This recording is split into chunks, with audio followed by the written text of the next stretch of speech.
Cherupuzha JMUP സ്കൂളിന്റെ ഒരു വർഷക്കാലം നീണ്ടുനിന്ന പ്ലാറ്റിനം ജൂബിലി ആഘോഷം സമാപിച്ചു. This news is brought you by Sonankode, Cherupuzha, Padiyottuchal, Alakode and Vellarikundu. Cherupuzha JMUP സ്കൂളിന്റെ ഒരു വർഷക്കാലം നീണ്ടുനിന്ന പ്ലാറ്റിനം ജൂബിലി ആഘോഷം സമാപിച്ചു.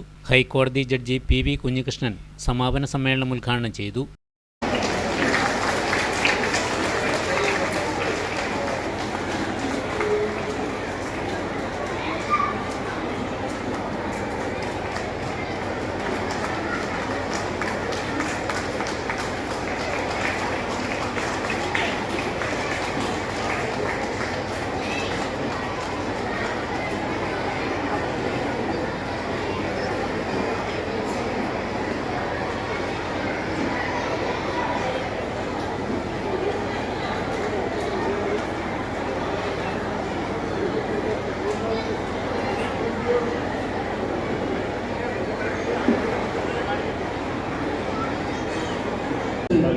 സ്കൂളാണ്, അവിടെയാണ് എൻ്റെ പഠനം ആരംഭിച്ചത്.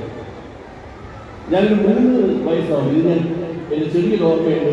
ബാക്കി എൻ്റെ അച്ഛനും അമ്മയും പറഞ്ഞിരുന്നത് കഥയാണ്.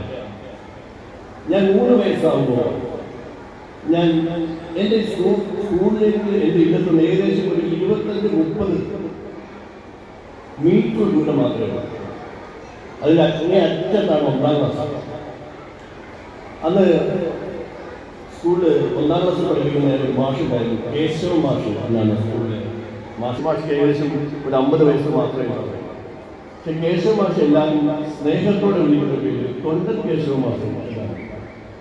തൊണ്ട കേശവ മാഷാണ് 1ാം ക്ലാസ്സിൽ പിന്നെ പഠിപ്പിക്കുന്നത്. കേശവ മാഷ് 50ാം വയസ്സിൽ തൊണ്ടനായിട്ട് ഞാൻ 59 വയസ്സിൽ പടുതൊണ്ടൻ ജഡ്ജിൽ നിന്ന് വിളിക്കുന്നത് എന്നൊരു അഭിപ്രായം. 3 വയസ്സാകുമ്പോൾ 1ാം ക്ലാസ്സിൽ ഉള്ള കുട്ടികൾ നമ്മുടെ അടുത്ത് പിന്നെ ഈ വരച്ചോട്ട് കൊണ്ടിട്ടാണ് മാഷ് പഠിപ്പിച്ച ഒരു പാട്ട് അല്ലെങ്കിൽ ഒരു കഥ എൻ്റെ ചെവിയിൽ ഇപ്പോഴും പണ്ട് പണ്ടൊരിക്കൽ. സ്കൂളിൽ നിന്ന് സ്തുത്യർഹമായ സേവനത്തിന് ശേഷം വിരമിക്കുന്ന അധ്യാപകൻ TP പ്രഭാകരന് യാത്രയയപ്പ് നൽകി. സിനിമാ താരം P കുഞ്ഞികൃഷ്ണൻ മുഖ്യപ്രഭാഷണം നടത്തി. കായികരംഗത്തും കലാരംഗത്തും ശോഭിച്ചു നിൽക്കുന്ന ഒരു വിദ്യാലയം ഇങ്ങനെ കായികരംഗത്തും കലാരംഗത്തും ശോഭിക്കണമെങ്കിൽ അധ്യാപകരുടെ നല്ല കൂട്ടായ്മ ഉണ്ടാവും. ഡ്രസ്സിന് മാത്രമല്ല കൂട്ടായ്മ, പക്ഷേ ഡ്രസ്സിനൊരു കൂട്ടായ്മ, പക്ഷെ അതിലെല്ലാം വ്യത്യസ്തമായി മാനസികമായിട്ടുള്ള ഐക്യം, അധ്യാപകർ തമ്മിലുള്ള നല്ല മാനസികമായ ഐക്യം ഉണ്ടെങ്കിൽ മാത്രമേ അങ്ങനെ ഒരു കൂട്ടായ്മ ഉണ്ടാക്കാൻ, നല്ല വിജയം ഉണ്ടാക്കാൻ കഴിയുള്ളൂ. അങ്ങനെ കഴിയുന്നതിൽ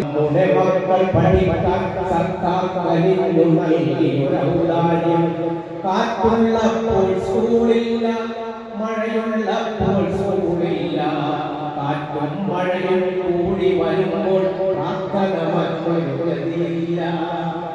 ആദ്യകാലത്ത് ഈ സ്കൂളിന്റെ അവസ്ഥ ചിലപ്പോൾ അങ്ങനെ ആയിരിക്കാം. പക്ഷെ ഇപ്പൊ കണ്ട എത്ര സൗകര്യങ്ങളോ. ഇതൊരു കോളേജ് നിങ്ങൾ അഭിനന്ദിക്കുന്നു. തീർച്ചയായിട്ടും മാനേജ്മെന്റ് സ്കൂള് ഇത്രയും നല്ല കെട്ടിടം ഉണ്ടാക്കാൻ വേണ്ടി ലാഭം വിചാരിച്ചില്ല. മലയാളികൾ ഇതൊരു കച്ചവടമായിട്ടാണ്, അദ്ദേഹം ഒരു കച്ചവടമായിട്ടുള്ള അദ്ദേഹത്തിന്റെ അച്ഛനും അതുപോലെ തന്നെ ധ്യാനിക്കാൻ. ചെറുപുഴ പഞ്ചായത്ത് പ്രസിഡന്റ് ലൈസമ്മ പനയ്ക്കൽ അധ്യക്ഷത വഹിച്ചു. ഇന്ന് ലോകത്തിന്റെ വിവിധ ഭാഗങ്ങളിൽ ഉന്നത നിലകളിൽ സേവനമനുഷ്ഠിക്കുന്നുണ്ടാകാം. കലാ സാംസ്കാരിക കായിക മേഖലയിൽ എന്നും നമ്മുടെ നാടിൻ്റെ അഭിമാനമായി മാറിയ സ്കൂളാണിത്. അതുപോലെ തന്നെ ഇവിടെയുള്ള അധ്യാപകരും കുട്ടികളും. എന്നാൽ ഈ ആഘോഷങ്ങൾക്കിടയിലും നമുക്ക് അല്പം ഒരു വിഷമമുണ്ടാക്കുന്ന ഒന്നാണ്. Staff secretary Robin Varghese report അവതരിപ്പിച്ചു. Payyannur block panchayat president KK Joy, platinum jubilee committee chairman M Balakrishnan, Payyannur AEO TV Suchitra, മുഖ്യാധ്യാപകൻ PN Unnikrishnan, school manager KK Venugopal, ജനപ്രതിനിധികളായ Lalitha Babu, Reshma V Raju, platinum jubilee ആഘോഷ ധനകാര്യ committee chairman Kuttichan Thundiyil, VC Shaji, Kuthirammal Damodaran, Joycy Shaji, Mathew John, Jamuna Ranjith, P Leena, Shivani Sajith, KS Bindu എന്നിവർ പ്രസംഗിച്ചു. എല്ലാവരുമായി നല്ല ബന്ധം സ്ഥാപിക്കുന്നത് കൊണ്ട് തന്നെ അദ്ദേഹം സ്കൂളിന്റെ മുതൽക്കൂട്ടാണെന്ന് അടിവരയിട്ട് പറയുകയാണ്. അദ്ദേഹം ഈ യോഗ പരിപാടിയിൽ എല്ലാവിധ ആശംസകളും നൽകിക്കൊണ്ട് ഞാൻ എൻ്റെ കർത്തവ്യത്തിലേക്ക് കടക്കട്ടെ. കുഞ്ഞികൃഷ്ണൻ സാറാണ്. അദ്ദേഹത്തെയും വളരെ സ്നേഹത്തോടും ആദരവോടും കൂടി യോഗ പരിപാടിയിലേക്ക് സ്വാഗതം ചെയ്യുകയാണ്. ആഘോഷവേളകളെ അവിസ്മരണീയമാക്കാൻ ആർഭാടങ്ങളിലെ അണിയലങ്ങളുമായി പൊന്നിന്റെ കലവറ. മാറുന്ന കാലത്തിൽ മാറ്റത്തിന്റെ രുചിയറിയുന്ന വൈവിധ്യങ്ങളുടെ സുവർണശേഖരവുമായി മലയോരത്തിന്റെ തിലകക്കുറി. സ്വർണ്ണ വ്യാപാര രംഗത്ത് 25 വർഷത്തെ മഹത്തായ സേവന പാരമ്പര്യം. നവീന രീതിയിലുള്ള ഡിസൈനുകൾ, വിപുലമായ ശേഖരം, വിശ്വസ്തത. മലയോരത്തിന്റെ മനസ്സറിഞ്ഞ ഷോറൂം. സോനാങ്കോട്, ചെറുപുഴ, പാടിയൊട്ടിച്ചാൽ, ആലക്കോട് ആൻഡ് വെള്ളരിക്കുണ്ട്.